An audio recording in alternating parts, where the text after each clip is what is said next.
All right, fifth grade friends, we're moving right along. Our focus today is on multiplying and dividing with positive and negative numbers. Now, you should once again have your cheat sheet. Multiplication and division is much more straightforward than adding and subtracting. We had several rules that we had to go through yesterday with adding and subtracting with positive and negative numbers. Multiplication and division, the rules are all the same, and there's three rules. Count them: 1, 2, 3. The first rule goes with these first two problems, and this you already know. If both numbers in the multiplication problem or both numbers in the division problem are both positive numbers, you're just going to get a positive answer. So you would just do this like normal. Well, 6 times 7 is 42. It's a positive 6 and a positive 7. So my answer is just going to be a positive 42. 81 divided by 9. Well, 81 divided by 9 is 9. It's a positive 81. It's a positive 9. So my answer is going to be a positive 9. So I just write a normal 9. I don't need to put a plus sign or anything in front of it. Now, one that is a little confusing, though, is that when we have two negative numbers in a multiplication problem or in a division problem, the answer is positive. It would be easy to think that two negative numbers would give you a negative answer. That is not true in multiplication and division. Two negative numbers give you a positive answer. So since 2 times 5 is 10, negative 2 times negative 5 is also 10. When you get into algebra, you're going to want to remember two negatives make a positive when it comes to multiplication and division. Negative 45 divided by negative 9. Well, I know that 45 divided by 9 is 5. So since they're both negatives, negative 45 divided by negative 9 is also 5. Well, how do we get a negative answer? We get a negative answer when one of the numbers is positive and one of the numbers is negative.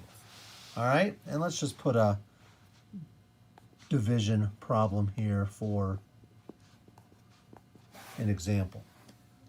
Positive 6, negative 7. 6 times 7 is still 42.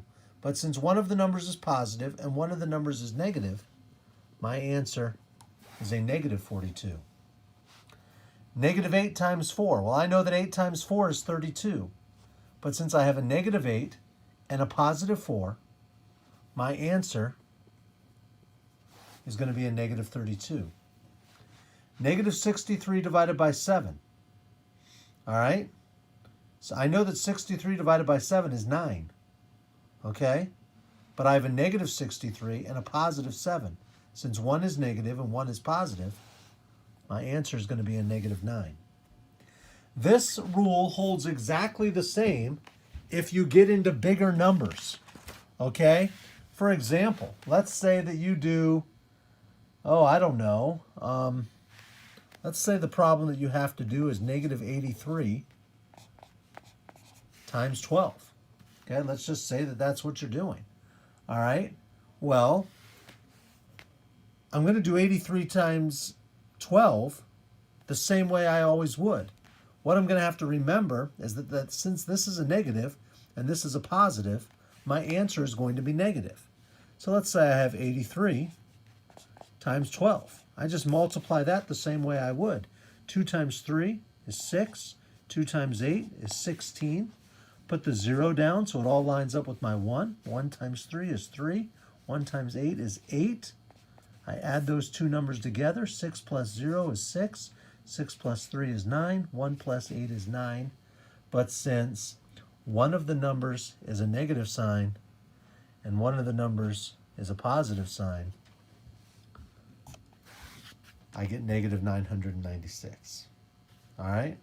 That's what is happening there. Now, when I do, let's say I want to do a division problem.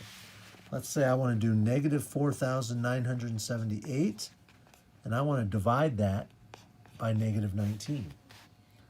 All right, well, it's a negative and a negative, so I know my answer is going to be positive, which means that I can just divide it, 4,978 by 19. All right, well, so I would use my normal long division. 19 becomes 20. I'm thinking about 2. I know that 19 can't go into 4, but 19 can go into 49. 2 can go into 4 twice, so I'm going to try 19 times 2. See what that works out to be. 2 times 9 is 18. Put the 8 down, carry the 1. 2 times 1 is 2, plus 1 is 3. Do I want to put 2 and 38 here? I'd say with 49. Let's go ahead with that. 2, 38. 9 minus 8 is 1. 4 minus 3 is 1. Good. 11's less than 19. I'm going to bring down the 7. All right, let's think. Well, 2 can go into 11 5 times. So I'm going to try 19 times 5. See how I feel about that. 5 times 9 is 45. Put the 5 down, carry the 4. 5 times 1 is 5. Plus 4 is 9. 95 and 117. Let's be safe. Let's just try 19 times 6. It doesn't hurt. It's better than putting the wrong numbers over here. 6 times 9 is 54. Put the 4 down, carry the 5. 6 times 1 is 6. Plus 5 is 11. Oh, I'm glad I did that. So 6 and 114. That's pretty close to 117. So I'm going to go with that. I'm going to put 6. I'm going to put 114. When I subtract that, 7 minus 4 is 3. The rest of that's going to be zeros. I bring down my 8. Well, I already know from over here that 19 times 2 is 38. So I can put a 2 there. I know that 2 times 19 is 38. And 38 minus 38 is 0. I get an answer of 262. And since both numbers in my original problem were negative, my quotient in that division problem is going to be positive.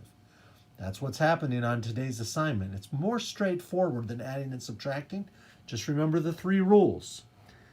If both of the numbers in the multiplication or division problem are positive, your answer is going to be positive. If both of the numbers in your division or multiplication problem are negative, your answer is going to be positive. Yes, both numbers are negative,